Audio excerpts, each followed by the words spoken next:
Polish MiG-29 intercept of Russian Il-20 spy planes signals escalating intelligence rivalry over the Baltic. Poland's operational command of the armed forces announced that a pair of Polish Air Force MiG-29 fighters intercepted, visually identified, and escorted a Russian Il-20 reconnaissance aircraft over the Baltic Sea.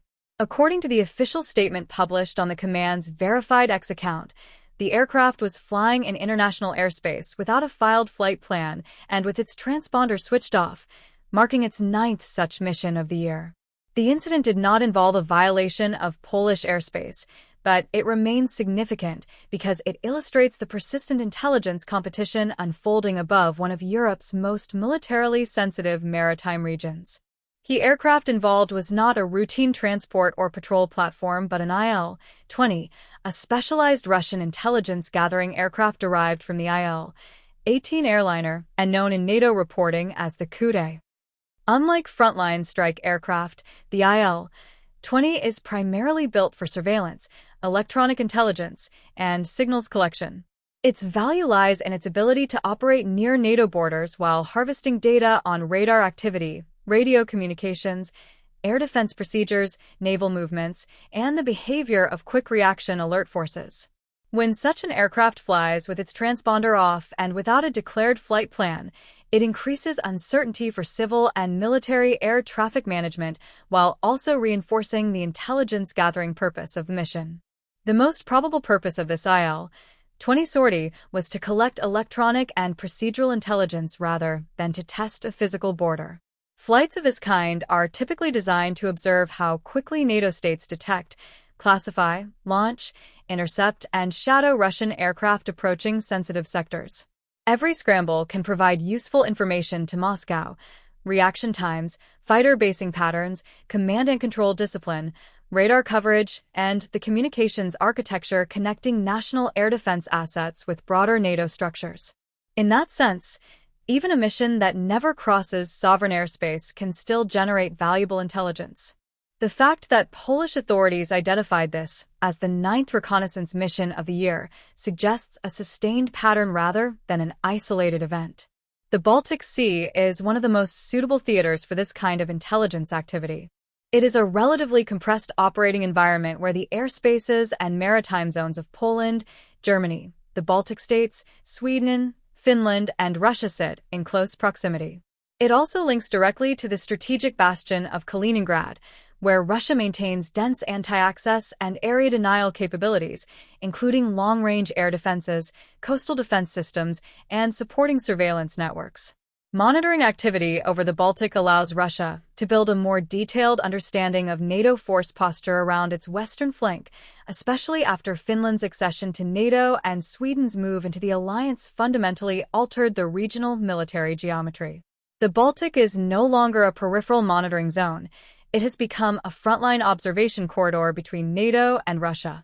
The Polish interception also highlights the continuing role of legacy fighter fleets in modern air policing and sovereignty missions. Poland's MiG-29s, despite their age, remain capable of performing rapid identification and escort tasks in national and allied air defense frameworks when properly maintained and integrated into ground-controlled interception networks.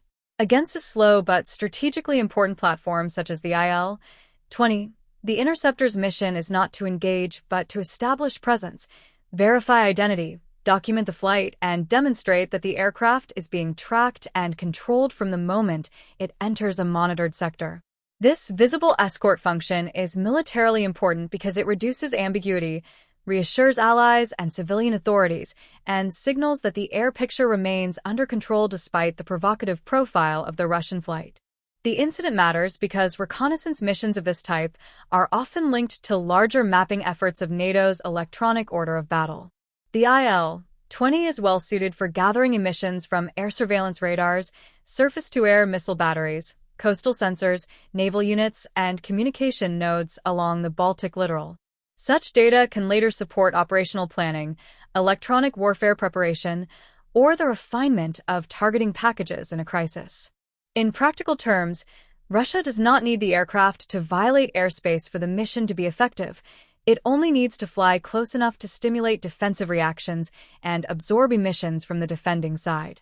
This makes these flights legally limited but militarily meaningful, sitting in the gray zone between peacetime presence and coercive signaling. The March 13th event underscores how the Baltic region has become a central arena of intelligence pressure and counterpressure. For Poland, the interception was not simply an isolated air policing action but part of a broader requirement to protect the northeastern approaches to NATO, monitor activity linked to Kaliningrad, and contribute to the security architecture of the Baltic Basin. For Russia, missions by aircraft such as the Il-20 remain a relatively low-cost tool for probing alliance readiness without triggering the political and military consequences that would follow a direct airspace incursion. That is why these encounters are likely to continue. They serve Moscow's need for information, presence, and pressure, while forcing NATO nations to spend time, resources, and attention maintaining constant readiness. What happened over the Baltic Sea on March 13, 2026, was far more than a routine escort. It was a visible reminder that the contest in the region is increasingly shaped by surveillance, signal collection, readiness testing, and controlled military messaging. Poland's interception of the Russian Il-20 showed that the aircraft was detected, identified, and managed without escalation, but it also exposed the deeper reality of the Baltic theater. This is a space where every radar contact, every scramble, and every intelligence mission contributes to the wider balance between deterrence and pressure on NATO's northern and eastern front.